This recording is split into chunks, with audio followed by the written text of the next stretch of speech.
Hey, and we're live. Welcome to Big D After Dark. So excited to have you all join us this evening. As viewers come in, we'll just remind you that we'll take your comments and questions live as we talk about FC Dallas, North Texas SC, and results against Sporting Kansas City and Sporting Kansas City II this past weekend. Plenty to get into. I'm your host, Nathan Hill. You can follow me at Nathan J. Hill. Over there is also Tommy at Tommy LaBeouf at Tom_FC Dallas. Below me, Ishmael Belcora at Belcora Isma on Twitter. And finally, Jose Carmona at El Chico Carmona. Good crew, as usual. Good conversation to be had tonight. We'll start, of course, with FC Dallas, and we'll take your comments and questions live if you have reactions to the game. Also, please feel free to share the feed. We want to grow the feed. We want to grow the podcast. If you miss a live show, you can subscribe to us and get the audio version. We just love your support, and we just do this because we're FC Dallas fans, and we love FC Dallas. And it's been a good season so far. Good stuff to talk about. So let's get right into the FC Dallas result. FC Dallas traveled to Sporting Kansas City. It's always, Kansas City and Dallas has almost been a feistier rivalry in recent years, I think, than even Houston, because Houston has sort of been in the wilderness. I think that's going to change. I think Houston's certainly playing a lot better, but it's always been an interesting, emotional, physical, feisty match. There's always been some sort of controversy. We talked, I think last week we mentioned the dark arts, or someone mentioned the dark arts about sort of stalling for time and those kinds of things. But we certainly had an entertaining, if a bit chippy match on Saturday as FC Dallas battled to a 2-2 draw, went up 2-1, and seemed to really be in control until Brandon Cervania came in as a substitute. 2 yellow cards within like 6 minutes, and out. Early shower for the midfielder. FC Dallas struggled a bit then, as most teams do, trying to preserve that victory, but then gave up one more goal, and but battled to that draw, and maybe even had a chance at one point to get another shot or two, get another opportunity too. So it's one of those games where you're grateful for a point away, because a point away in this league is really valuable.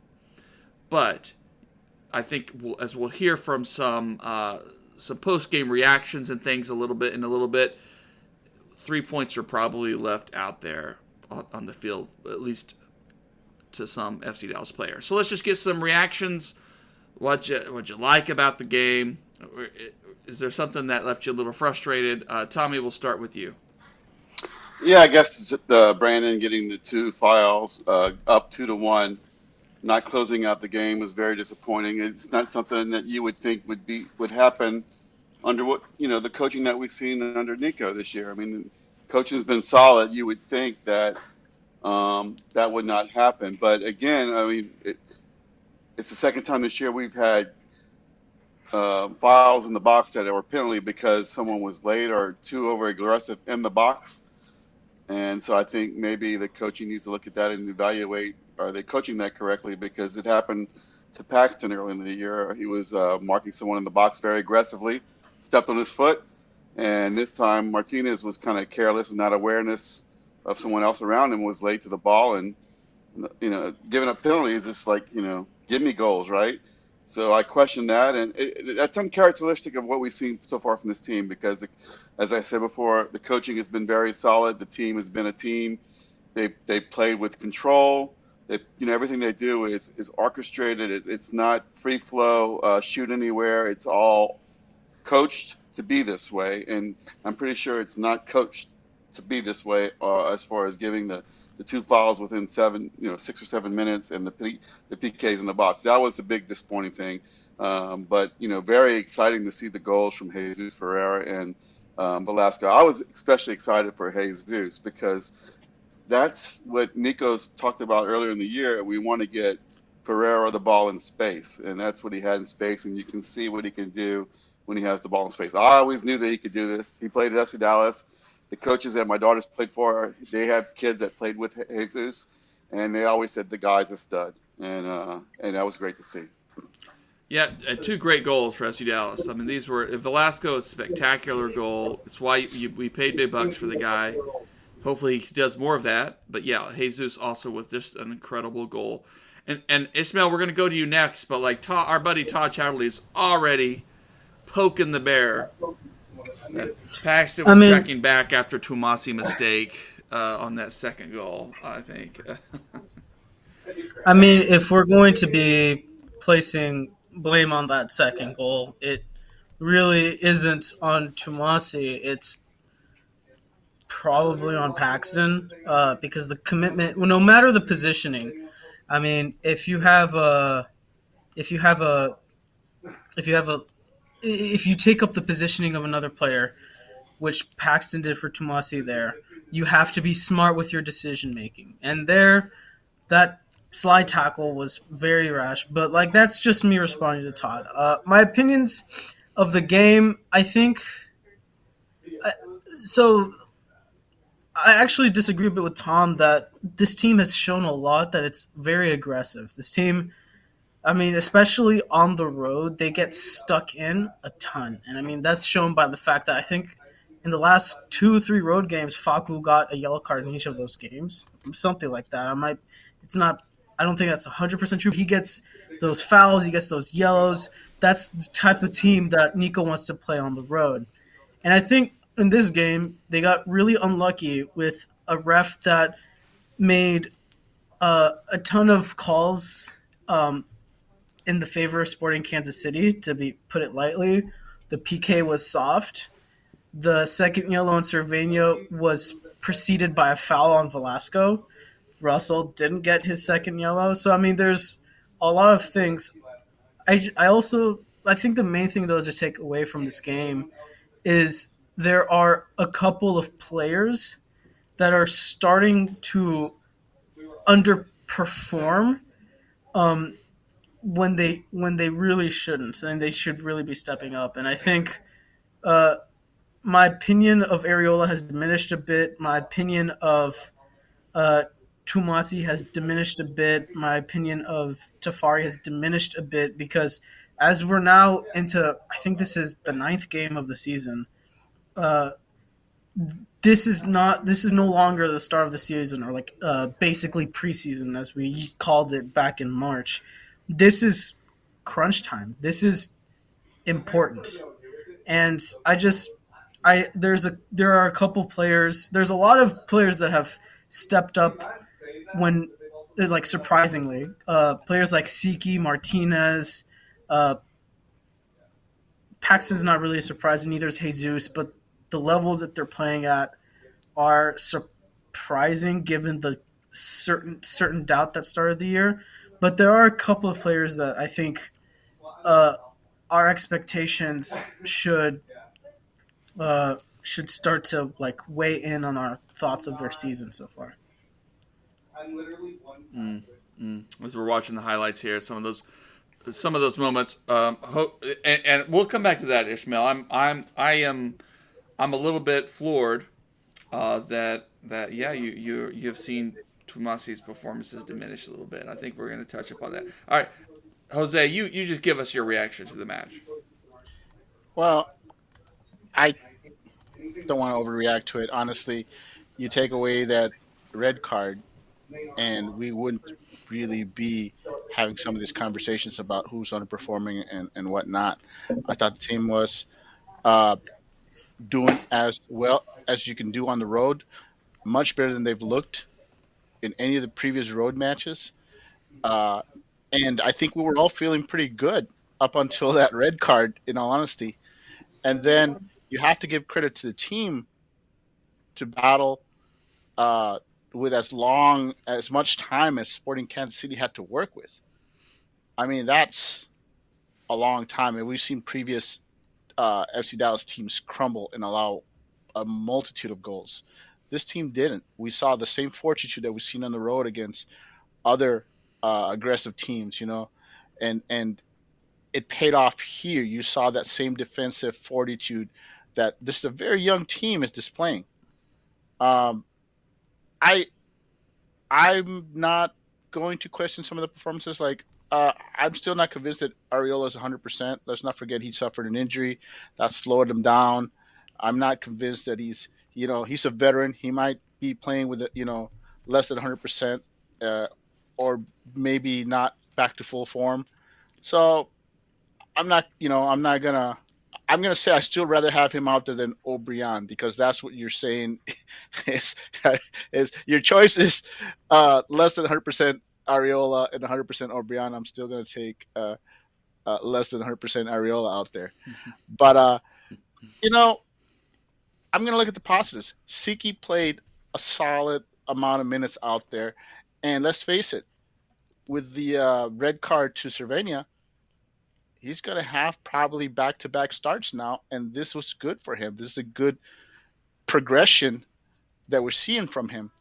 I said before, I think he's been one of the steals of the draft, and he'll get another shot next week to keep on getting minutes and solidifying himself as the main backup for Cervenia and Pomykal.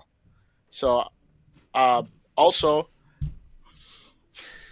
Quinones, he amusing to see him come in on the right side, but it goes to show you that whoever isn't starting on the right side between Tuamasi and Nanu, which by the way I think all that Tuamasi's performance does is basically open the door for Nanu to get back in there, and I think this is going to be an ongoing battle between those two for well into it. Mm-hmm. At least for the next 10 matches or so, one of these two is going to have to step up and make it theirs. And I think they both have different issues. So I think that's just an ongoing battle. And I think you see why they brought in Nanu, because Tuamasi is solid, but he has his games where teams can game plan against him and try to pick on him because of his youth and experience. But I think we also saw that whichever one of them is not starting at right back is your backup at left back. Your number one backup at left back is whichever one of those two is not starting.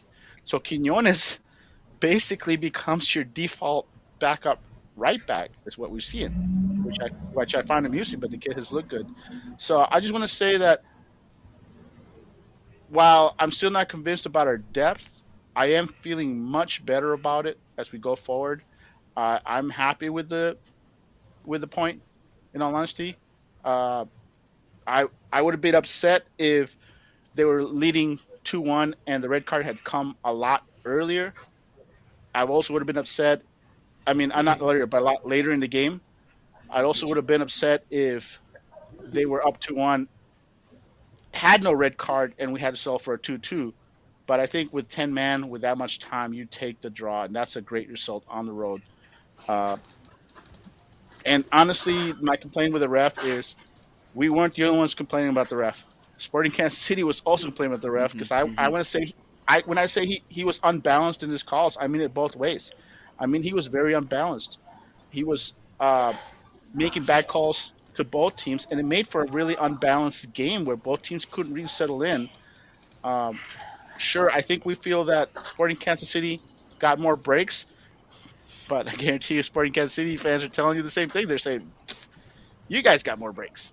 Mm-hmm. And that's just how bad this ref was. I mean, he was bad enough that both fans were basically unhappy with him.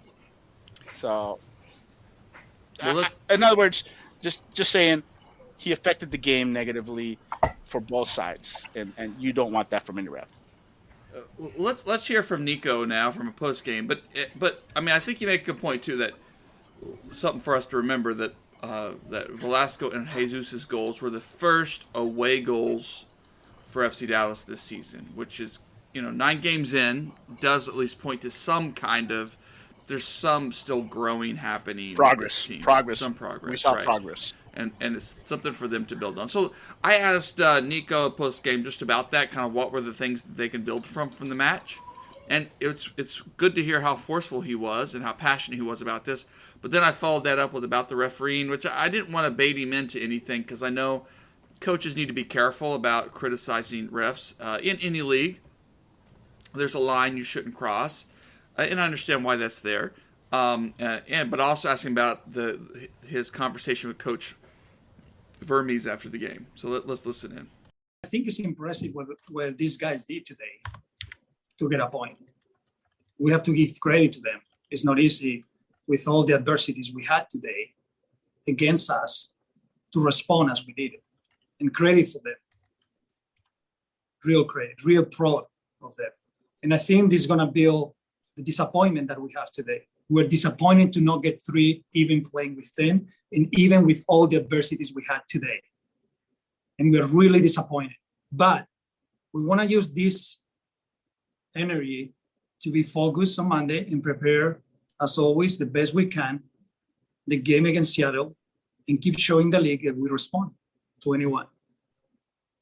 My last question, this was a feisty match, lots of cards, very physical, but that's kind of FC Dallas, Sporting Kansas City. We have a history of that, in these matches.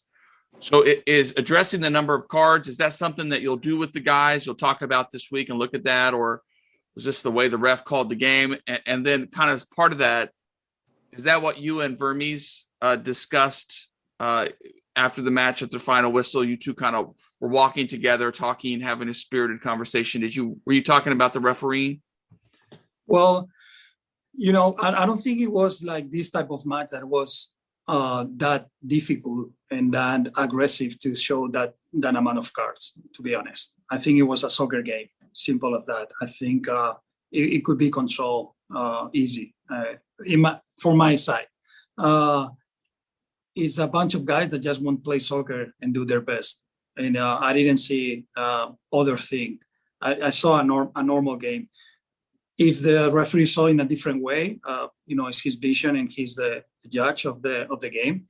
But I think is something that we have to start knowing that this can happen when we play away, and that's it. And we have to deal with that. We said what I said when I had my press conference in December, that we don't look for excuses and we just respond to anything that happened on the field.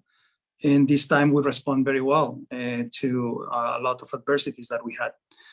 And then with Peter, he's a great guy. I met him before when we played with the national team. He's a coach that has so many years, so much experience. He has done a lot of great things for the MLS, and just chatting about the game, and of course, for sure the referee was in the middle of the conversation. It was just a natural conversation and analyzing things. Nico's passion there, you could see his frustration, sure, but also pride, I think, in the way the guys battled. I just found, it was a very polite way to say this was a soccer game. It was a soccer game, and the referee may have seen something different, but Nico saw. I love his choice of words. Yeah. That's his media training coming to the front. He basically said what he had to say cryptically without offending the league or anything like that, without stepping on any toes. Yeah. I mean, and I appreciate your words. Like you said, it was unbalanced, Jose. I mean, it's hard. I was a soccer referee for many years. We call this affecting the game, affecting the outcome. When you choose one foul to call a yellow card, when Russell can just maul Velasco and just get no card, it would have been his second yellow, and then Velasco getting fouled right before Cervena got his second yellow, right? It just you just shake your head like, seriously? I mean, how can a fan who wants? I mean, if you're an FC Dallas fan and you're paying money to go see the games, you feel gypped. I mean, MLS has got to do better. I mean, the refereeing has got to be better. And, and I think the foul or the card that really showed to me, because I'm actually currently a ref, that really showed to me that this game was one that the ref wanted to control but ended up stifling, was that yellow card for Paz. Because I'm sorry, that it cannot be time wasting if the ball is out of the field for 3 seconds. That's not how that works. And I mean, yes, there was a ball behind him, but if that's the reaction that these players have. It's not intrinsic that, oh, there's a ball behind me. You can't, and even if it is, you can't assume so. That's not how it works, especially when the ball was on the field at the time. Like it bounced off the backboards, if I'm not mistaken. So I don't like to complain about refs afterwards. Like in game, I'm very emotional about it, like as most fans are. But like retroactively, I understand the difficulty of the job. It's just when games occur like this, where most of the calls are somewhat debatable, but aren't like mistakes, quote unquote, it's not something that refs generally get chastised on. It's disappointing because of that, because this is a game that ref should have been chastised on. Well, I mean, wasn't there a part where they touched the keeper on the head? I mean, by rule, I mean, I've seen in MLS, hands to the face is a red card, and that was an intentional touch to the and face. it should have at least been a yellow card. Okay, people are like he overreacted. Honestly, on that, you can't tell if his knee hit his back of his head or not because he went past him so fast, and the reaction was so fast that you have to wonder. Like I said, I still expect a yellow card. Like I said, there was no need for that, and that's not a red card. It's just yellow card saying, hey, don't do that again. But what does he do? He didn't. Yeah. He like had a stern waggle his finger at him. I don't know what I was getting at as Ismail pointed that time wasting yellow. I mean, we're in CONCACAF for crying out loud, and we've seen some high level time wasting techniques, not just in FC Dallas, but throughout the league and throughout the region. And you show that to anyone who watches CONCACAF, and they're gonna go, "What? That's time wasting?" I mean, the guy hadn't even warmed up to his time wasting. So I think we all looked at that and said, "What happened?" I mean, it was ridiculous. Yeah. And go ahead, Tom. No, finish your thought. Let me change. I was just saying, and I also want to point out the Cervania Red. It's one of the issues of having such a young team is, let's not forget that the players are seeing their teammates get hacked and hammered, and the ref letting it go, and a young player wants to retaliate. They want to hey, if they're doing it, we should do it too. So they'll stop doing it. If the ref isn't going to do anything about it, we got to do something about it. And a young player, I'm not saying Cervania did that as retaliation, but I wouldn't be surprised if he saw Velasco get hammered and basically said, well, I'm going to hammer one of their guys. It's a bad reaction from a young player, and that's sad to see from a player of Cervania. I'm not saying he did it on purpose, but a young player sometimes reacts and doesn't think. And it's something that they'll learn. They've shrugged off a lot of these, and I'm just saying that's how the ref affects the game, is by letting this go. Some of those cards that FC Dallas got, some of them were basically, hey, tit for tat. The difference is Dallas players got called, and SKC players weren't getting called for the same things. I had no problem with the penalty. I thought that was a clear-cut penalty. It was late. That was very little contact. There was no. Especially with the other fouls called? No, I'm sorry. No. What I wanted to say is, I know we're talking a lot about the referees, but I think that we need to bring to light that I think Jesus had one of the most beautiful goals I've seen in FC Dallas for a homegrown, or even not a homegrown per se. And I tweeted earlier this week. I put Ferreira, and I put 6 soccer balls, and then I put right below him I put Pepe with nothing. And someone says, well, you're trashing Pepe. It's just the stats. And my point was to bring it open for discussion, and it was really beyond more than the 6 goals to Pepe Zero. I was not trying to trash Pepe, but the point I was trying to bring up is that Pepe doesn't have any goals this year, and this is a World Cup year, and I'm kind of like second guessing his decision to move to Europe. It's his choice. I mean, he's in control. He did it. He still may be the starter because he is that talented. And watching the games, him not scoring is actually a result of him not getting service. And I'm going to change the subject. We can go back to the game after, but I just think it was great. Jesus open and just seeing what he can do. Such a beautiful goal, and I think that he's in prime position to play a lot in World Cup. But I also think, I'm not saying that Pepe isn't. I think that Pepe will still play a lot in the World Cup. Yeah, we'll see. It was a beautiful goal. Definitely a beautiful goal. I asked Jesus about it. I didn't bring that clip in, but he just basically said, it's not a thing he plans. He just kind of felt it. He just his instinct took him, and he told me, he said he didn't even watch the goal replay yet. So I want to point out that we've seen him do that kind of goal before. Yeah. I still remember him doing that back when FC Dallas went on that Argentina tour. I don't know if you guys recall that.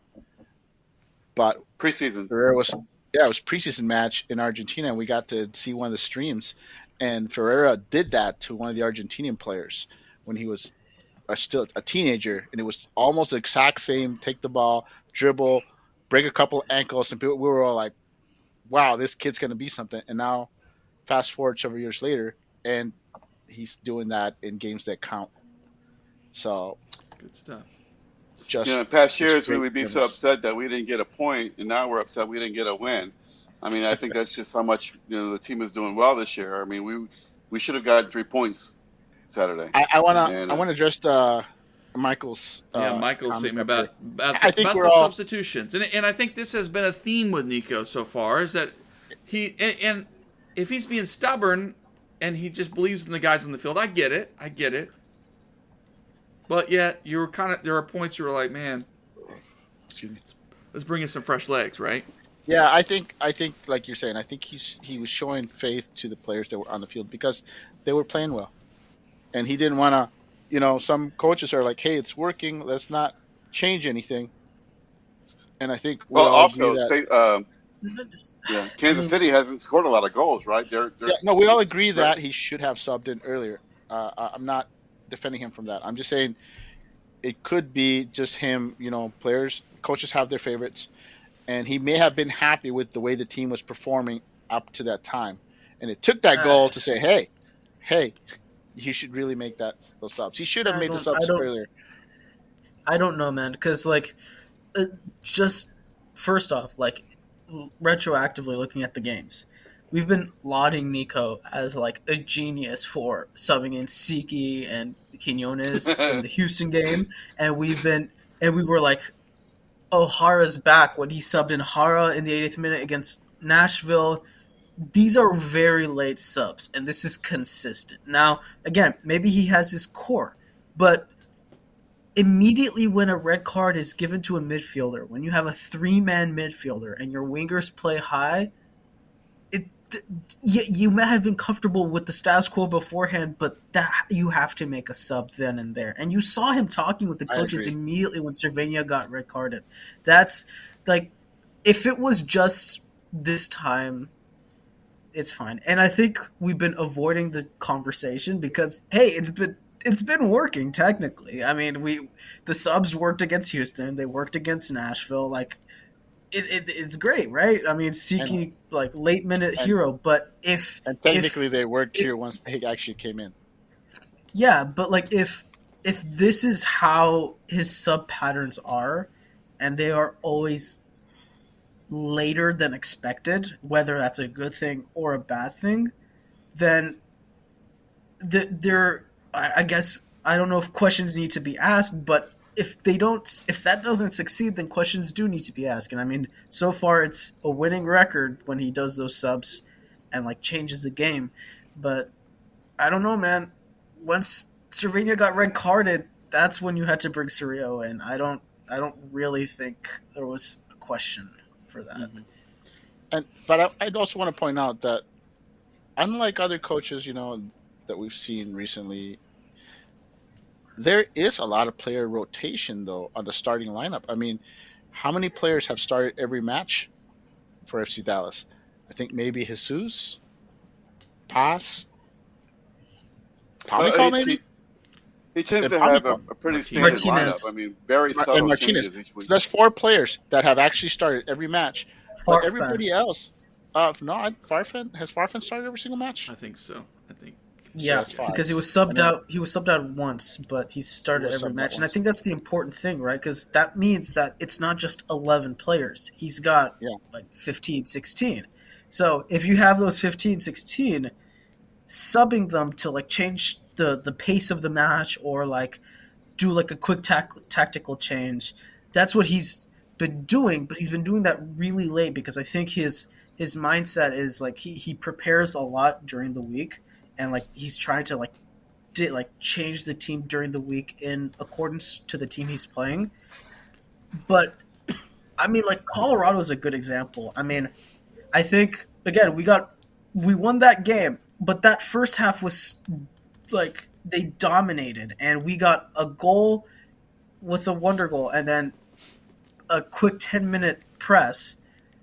But the subs in that game also came late. So again, these are he's making tactical changes at halftime, maybe like shifting the players, but again, I don't think that kind of coaching excuses the fact that once a red card is given, it took him after the goal, which was 10 minutes after, to actually make a change. Yeah, usually most coaches will make an instant change right after a red card. Right. And I think what I was saying, I'm not trying to defend him. I'm just saying from what I'm seeing is it appears to me that Nico believes that the players on the field should be able to adjust to the situation. I mean, he sometimes changes formations without really changing much personnel. And I'm not saying it's right. And I'm saying that this appears to be early on what he believes in, and it's going to take him time to realize that that's not the case. I mean, hopefully, I mean, if this happens again and it keeps happening, we will see more red cards in the future. So that's something we'll have to keep an eye on. Is this something that where, unlike other coaches who make instant changes, is he going to linger with the starting? Then we have to say it's an issue. Then it's concerning, but we don't know the coach well enough to know if this is a flaw of his yet. It certainly looks that way, though. Let's jump over to a clip from Alan Velasco. Of course, just a tremendous free kick goal, pretty much unsavable. A reminder of what all that money is paying for, by the way. It took us 34 minutes to mention that goal. I That's kind of nuts. Well, we mentioned it. No, I mentioned it earlier, but yeah, and Tommy mentioned it, but yeah, But I asked him after the game. Certainly someone asked him about, is that something you've been training and practicing? And of course, he said yes. But I just asked him about his adjustment to the physicality of the league, and so of course, you're going to hear him answer in Spanish and have it translated by one of FC Dallas staff. Yo creo que por ahí me falta un poquito de lo físico, siento que por ahí me ahogo un poco, pero bueno, ya veremos esta semana cómo podemos trabajar para que no me ocurra más eso. Y después, bueno, con respecto al árbitro, no soy mucho de hablar, no me gusta hablar mucho del arbitraje, pero si me toca opinar en esta ocasión, la verdad que veo que en reiteradas ocasiones siempre nos vemos perjudicados. Por ahí hay jugadas que el árbitro cobra en contra nuestro y después cuando hay jugadas similares del otro equipo, ni siquiera una tarjeta, pero bueno, es solamente una opinión. Y bueno, ojalá que podamos todos trabajar como para que la liga mejore y que no tengamos estos errores, ¿no? Porque pareciera que siempre en contra nuestro y bueno, ojalá que el próximo partido presten un poquito más de atención en ese tema. He was just saying that he's working up to get to that physical level because there's times where he feels like he can get pushed around easily, but he tries every week to get improving that level of the game. And he was just saying how the game was just awful. I mean, the ref decision making was not the best for both teams, but there was times where they felt like it could have gone either way, but they were the ones that ended up getting affected the most, it felt like. but they prefer not to speak about it much and not opinion on it as much, as they just focus on working during the week and improving and showing that they can play anywhere they go. Okay, I want to jump in real quick and say that that's not what he said. That's not No, what he that's said. not what he Raul said. basically No. cleaned it up. But what he said is we're watching the refs uh basically going against us and Yeah. making calls against us, and they were watching the same exact fouls being made by the other team, and they're not going against them. So we feel like we're being picked on, and it affects our play because we have to Yeah. adjust to the fact that they're essentially targeting us. And he's saying that this is something he has to learn to adjust to, and hope that the league steps in and says, hey, this was a little, so he was criticizing the referee. He's saying basically what we've been saying. That's what he said. Go I'm in ahead, total Jose. agreement Yeah. with. I mean, the proof is in Yeah. the pudding. But that's what he said. Raul just Yeah, cleaned it and up. he also said at the end. Yeah, he also said at the end that he hopes the league improves in this regard. It was like a Yes. generalization. So I mean, the translator was very kind about that, just trying to I smooth it think over. this would have been, if he had said it in English, it probably would have been like a fine. I mean, that's basically, he wasn't mixing any words. He was just being direct and calm and said it matter of factly. And if he was saying it in English, I guarantee you the league would probably be throwing a Yeah. fine his way. I guess that's the key. When you want to criticize the league, you say it in Spanish because they don't. That's right. And, They and don't. then have the translator, Yeah. Well, I have the game figure on out. while we're talking. And in the 53rd minute, looks like he got fouled right outside the box. And as he was kicking the ball, another guy came in, and he got the yellow card. Velasquez. Yeah. Yeah. So It's so my thing is, I'm gonna put this on Dan Hunt. Dan Hunt needs to call the league and says, hey, I have a $10 million investment out there. That's basically, mind you, it's an investment in the league that you guys have been telling me to spend money and go get, and I'm watching this guy basically get Get mauled, and I don't need to see a exactly. repeat of Mauro Diaz going down because you guys aren't Yeah. protecting. Honestly, your star players, they get protected, and Velasco is FC Dallas' star player. I mean, you could say it's actually uh, Chewy, Russell mauled him. That should have been a but second yellow for sure. I'm just saying this is. I would say Dan Hunt needs to get on the phone in the league and say, hey man, come on, I don't need to see my $10 million investment, get injured and out for the season. Like we've seen other teams lose their best players, and that's on the Well, league. The league needs to say, hey, okay, that you got to protect the league investments. I'm sorry, it's a little ridiculous. It's not going to so stop. It's just going to so keep yeah. coming, snowballing. The odd thing is FC Dallas returns to Kansas City in just a few days. And I was thinking all along that this is going to be a different lineup for the Open Cup, and it very well may be. But what if it's the same lineup as, hey, we want to go back there and play? Like, what do y'all yeah. think about that? Is it going to be a different lineup, or is it going to be the same lineup? No, it's Might gonna be change now different after what happened. yeah, it's gonna be different because like 4 days later you go to LA.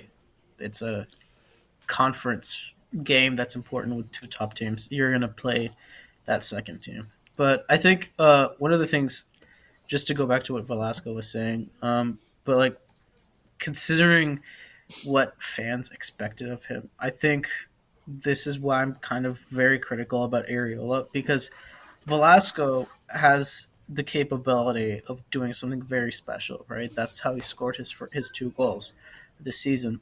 But that wasn't the expectation. The expectation was that he was going to be a game changer, game in and game out. And I don't think that's realistic for a player his age, because the only player his age that came from South America and immediately made an impact that made him an MVP was Almiron. No one else has has really been able to do it, and I mean that's shown with players like Barco when like or Facunda Torres this season. Like you can't especially changing into this kind of league, the expectation can't be that it's going to be MVP, because that has to be the expectation in like a 2 year time span. And I think that's why I'm critical of Ariola, because as Velasco is going to adapt to this league, he's going to not allow himself to fall over as much, even when he gets fouled, like in a game like this. He's going to adapt to the style. He's going to connect more with his teammates. I mean, he had the lowest passing percentage of starting players besides Martin Pius at 55%, which is generally written as unacceptable for a winger, especially one that connects as much as he does.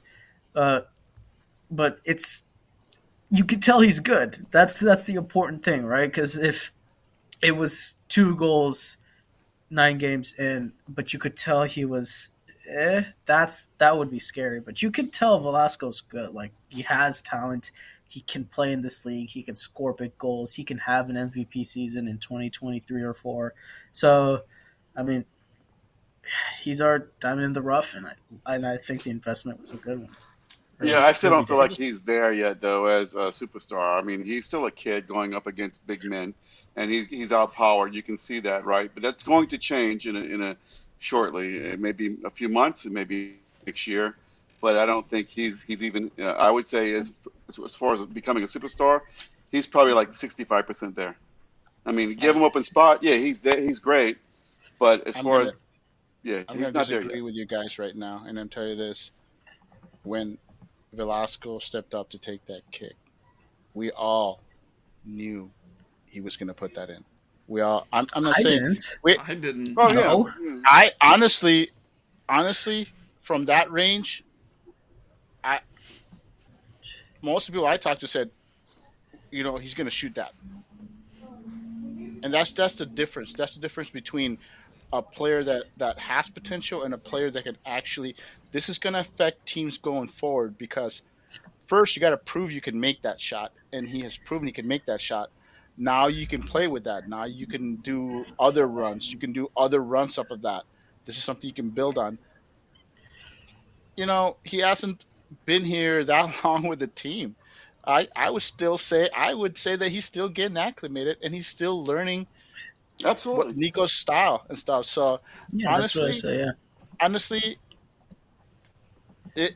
I think you're right that he's no Almiron, but still, Like I said, that can't be the expectation, because no, no, Almiron no. was But a I think million out of one. Yeah. But I think that showed that he can change the game. The question is, how often can he do that? And The, that's he did change that game, and then the red card changed it back.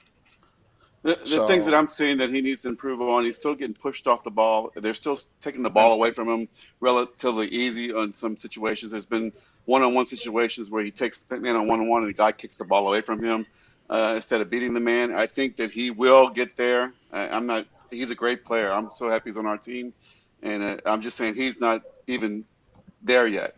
Wait till he gets there, then he'll be one in the league. but that's what we paid for, Rise potential, Yeah, and yeah. hopefully, I mean, first let's see him finish out the season and not get injured from all this beating he's taking, and then honestly, I like what I've seen from him so far. I think he says as advertised, raw, but clearly with the tools to affect change. It's just a matter of, you know, he won't be a star until he can do it every game. But seeing him do it on the road, Yeah. Yeah. that's Uh, that's a well, good the start. biggest thing I'm excited about is that he wants to be here. You can see it. You can see he's part of the team. And Nico talks about him. Hey, we had a conversation. We want, all he wants to learn how he wants to get better. I was thinking to myself that maybe it's not far-fetched that he doesn't leave here after a few years and he stays here long term because he just I likes it here. You know? I think I think he's got a 2 year. I mean, I think he's got a 2 year window really. In all honesty, if he's having if he plays next year, if he's having that MVP type season, he'll be gone mid season. Honestly, All right. so that's the game plan. I think honestly, if we get more than 2 years from him, I'll be thrilled. But What about Jesus? let's let's just admit that he's here as a stepping stone to a higher plane. And the question is, how long before he hits that stride where teams say, okay, we got to have him? And we'll see about Jesus. I mean, if Jesus can score some goals in the World Cup, if he gets called up and all that, he may be gone next winter. But we'll just, we'll have to cross that bridge when we get there. But let's shift. It's getting a little late here, but we want to shift over to North Texas SC after that disappointing kind of home loss there, 3-2 against Dynamo Dos. All three goals were just some mistakes, some basic mistakes. They really rebounded in a nice way, getting 3 points away against Kansas City II. Not, Sporting Kansas City II, not particularly one of the stronger teams in MLS Next Pro. They haven't conceded a lot of goals, but they haven't scored many either. And North Texas was able to take care of business, going up 1-0, and then getting the benefit of the red card when SKC, really bad tackle by a SKC II player, and able to kind of add another goal. Probably unlucky not to add a couple more, but just a good, as Jose said in a Twitter post this week, a good workmanlike victory. Just took care of business, came away with the 3 points. Never really looked in doubt, especially after the red card. A nice bounce back from the team and from the disappointing weekend before, I think. Yeah. I think the main thing was that Carnero got his confidence back, because out of all the players against Houston, he was probably the worst one, and especially I think that was his debut.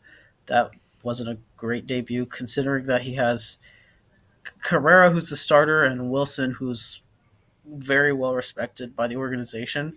Carnero needed to step up in this game, and he did very well, not just in the PK, but in other players. The main thing I take away from this game is that I know this is probably a generalization that most of us would accept, but once Redzik and Sean, I think the writing's on the wall. Once they leave for Europe this summer, because Sean probably will want to leave, and Redzik also has said he wants to leave.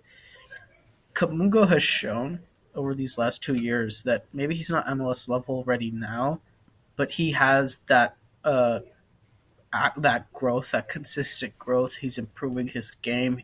Last year he was kind of Obrion type, where it was just sticking to the wings, but he's now coming inside. His passing has improved.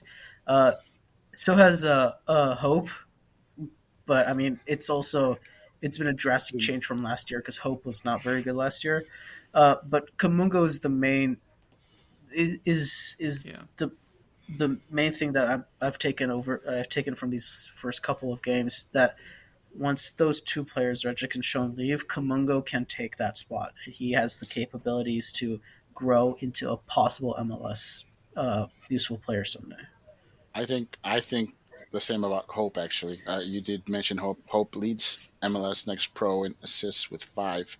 He has affected change in a different way, and honestly, we had more consistent center forward play. He probably have more assists, in all honesty, because we basically have two of the most dangerous wings in the league in Kamungo and Hope, and they are dangerous in different ways. Kamungo can break you down. He is a playmaker. He's the guy that can snatch that one goal on the road that gets you points on the road. We've seen him do it. And Hope breaks you down with his passing and dribbling, and setting up other players to claim the glory. It's Jack. The stream. Hey, Jack. You know what? It was better than normal. Much better than what I've seen. But in all honesty, I'm a child of the 80s, watching really bad B flicks. So honestly, I'm just happy to see the game. I'm not going to complain about the fact that we got the auto camera and stuff like that. The commentating, I just turned that off. I'm just there to watch the game like a scout. I already know my lineups. I know what I'm looking for. I know who the numbers are. I can say, hell, 11, oh, that's Acosta, or, 7, and, and so on and so forth. So I can follow the game just fine. I know people expect more, and mind you, Real Monarchs just announced that they're hiring their old crew from the USL, their broadcast crew, and they're gonna They basically use kind their of own had to. equipment. They're Yeah, gonna use they their own had to. equipment, and they're gonna use their own gear, and they're gonna televise, their own cameras. And I think that's a good sign for the league that other teams I expect to start taking that step and say, okay, you know what, our fans deserve more. And Yeah, so I'm not too worried about it over time. Honestly, this season for me, as far as I'm concerned, is just throw shit at the wall and see what sticks for MLS. And I truly believe that next year will be the real true first season because there were so many new teams that most of them don't know what they're doing or they're learning on the fly. And next year, when you get the teams from the USL Championship and the league has 30 teams, and hopefully we have a media contract, you'll see Major League Soccer spend a little more, not a lot more, but better than what we get in this season. So I think this season is basically just what it is. I'm just happy to see North Texas play and watch the kids develop. But yeah, I agree with Ismail. I think both Hope and we've got, Good, think about good that, talent. I mean, Kamungo, Hope, Ferry. We've got several players that could possibly make the jump. And I've heard from hearing other podcasts and stuff like that, like Bus saying that Acosta has or not Acosta, Costa has actually trained with the first team also, so they're pretty high on him also. You he was in see that? the he was in the original preseason squad. He was Yep, early on. He was like him and Carrera were the two North Texas players that were on the exactly. squad early on. Well, he was on there, and we weren't certain if he was trying out for FC Dallas or for North Texas, so they liked him enough. He's a kid that used to be a former youth national. So he has talent, and Ferry, former youth national. They signed Pope, who's a former youth national, and so on and so forth. So there's some talent on that team. I'm not saying they're all going to make the jump, but certainly you see some players like Kamango and Hope and Ferry and Costa that could have a future, And of course you see Parker. And we're watching Bartlett, but you know what? I think I still say it. North Texas is one of the best teams in that league. And mind you, they were one of the best teams in USL League One. They, champions first year. They just missed out on a last second goal from being in the title game the following year when they scrapped the playoffs. Otherwise, they would have been a playoff team. And they were the hottest team at the end of the season. So they would have had a legit chance to, had there been a playoffs, to defend their title. I'm not saying they would have won, but I'm confident they would have at least made the final that year. And then last year they were still a playoff team, and basically they just ran into a team that had their number all season. That was just bad luck. And now they've gone to a league that is a step below that. So it's not that North Texas has gotten better. You could argue that maybe last year's team was better than this year's team. It's just that they have a certain standard that they're staying at, and they've taken a step down in competition. And I'm not even convinced that they are the best, most talented team in the league. They're just one of the better teams in the league consistently. They're a consistent team, and they'll be there. They'll be a playoff team at the end of the year, and definitely one of the teams that the champion will have to go through to claim the title. well, hey Jack, we're gonna have you on again soon. It was fun having you on because there's no. I mean, I could have. I don't know if there's a limit to how many people I can have on this software package, but we'll figure it out. But and I just like Coach Kaw. I mean, the more and more I talk to him, he's just personable. He's great. He's energetic. He loves to talk about soccer. He's enthusiastic about this team and winning with this team. So And even I asked him. I didn't pull the clip up, but I asked him about the loss against Dynamo, and he just said, I said, did the mood dip? How are things? He said, no, things are good. Things are. We gave up 3 bad goals against Dynamo, and we were focused on the next game. And sure enough, they showed it. They really bounced back well. I want to talk about that quickly. Glad you mentioned Dynamo because that was a big showdown. You had North Texas and Dynamo. That was a big game. Both teams went hard. I had talked before that I thought Dynamo was one of the teams that could come to North Texas and walk out with 3 points, and they did. But go a week later, and you saw you saw the subdued, very professional play of North Texas, where they didn't lose their calm. They said even when they were up a player, they kept their pattern and their play. They didn't look in any hurry, no panic, and they just did a very professional job of going out there and getting those 3 points. Houston went to Tacoma and got crushed because the opposite happened over there. They couldn't get up for that game. I mean, Houston has been dominating teams, and they got dominated. They got beat at their own game. Tacoma scored first, sat back, played defense, waited for Houston to open up and come after them, and hit them on the counter, just like Houston's been doing to everybody all year. And that's on the coach. That's on the coach getting his players to be professionals. And that's what you saw from Coach Ka is some people are like, oh, it wasn't a very impressive performance, blah, blah, blah. After a huge match and a disappointing loss, I'm very encouraged that the team went out there and got a very professional victory.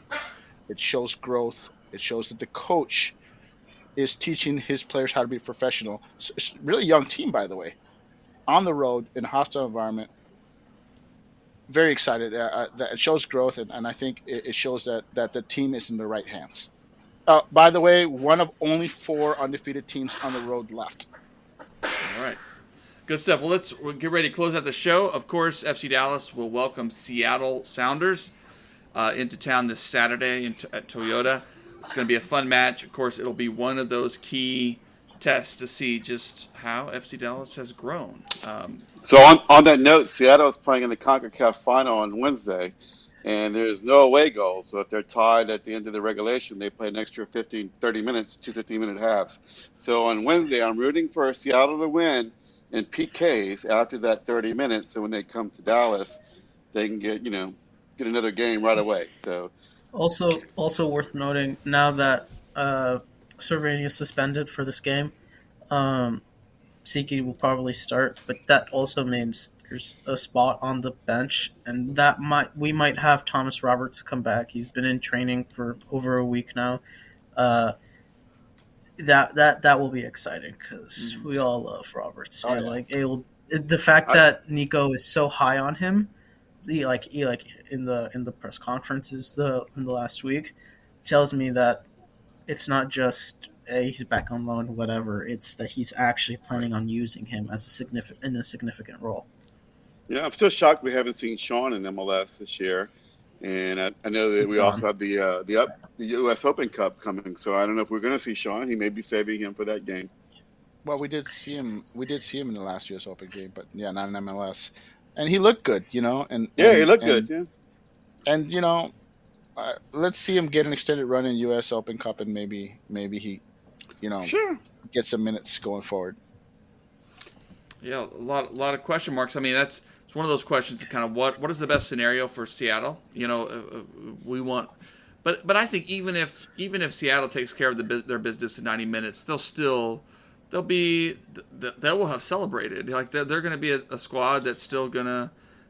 They're going to come to Dallas. They're going to rotate. The results are absolutely there, and even if they don't, Dallas should handle business at home.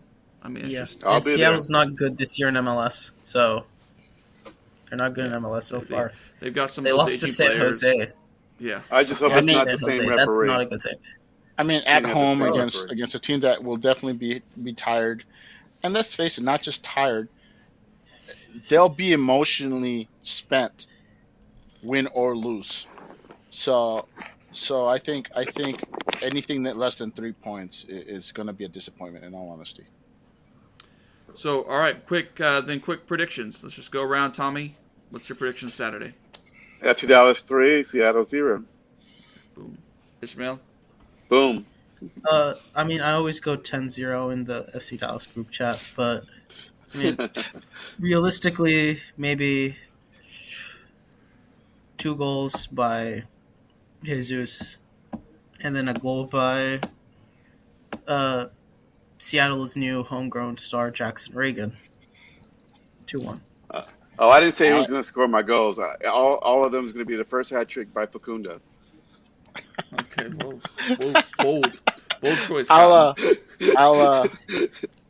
3-1. I'll go 3-1. I think it's gonna be 2-1 late, and I think Dallas will just get a late goal with Seattle pressing to try to get the equalizer, and they'll just give up a counter. But it's Seattle, so I expect a tough match, and I don't think the game. I expect Dallas to win, but I don't think it'll be resolved till the second half. So that's my expectation. Also, I want to point out that North Texas plays Tacoma, who just crushed Houston 4-1. So a very dangerous team, very capable of coming. One of the other teams that I said is capable of coming North Texas and walking out with 3 points, because they play like 6 senior team players on their roster. I don't know if they'll travel that many on the road, but I won't hold it past them, especially since we'll be playing Seattle. I'll be watching the roster and the subs on Saturday, because I think it also plays into the following game. So we'll see how Nico prepares in the lineup. Good stuff. Yeah. North Texas is not going to get any senior help.